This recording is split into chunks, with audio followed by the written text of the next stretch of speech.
প্রিয় দর্শক, নতুন পে স্কেল ৪টি বিশেষ কারণে কি হচ্ছে না? কবে সুপারিশ দ্রুত হবে?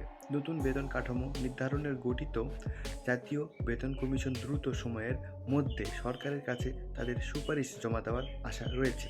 গত ২৭শে জুলাই কমিশন গঠন হয়। সাধারণ নাগরিক কর্মচারীদের মতামত গ্রহণ করে সম্প্রতি কমিশনের সমস্যার বিভিন্ন মন্ত্রণালয়ের সচিবদের সঙ্গে ফলপ্রসূ বৈঠক করেছেন।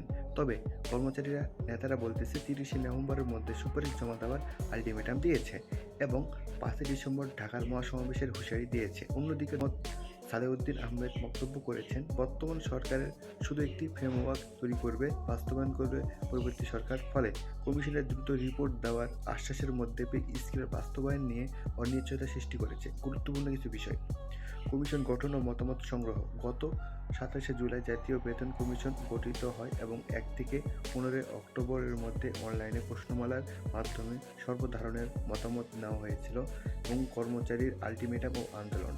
কর্মচারীরা নেতারা ৩০শে নভেম্বরের মধ্যে সুপারিশ জমা দেওয়ার আলটিমেটাম দিয়েছেন এবং বাস্তবায়নের দাবিতে ৫ই ডিসেম্বরে ঢাকায় মহাসমাবেশ করবেন। সচিবদের সঙ্গে বৈঠক।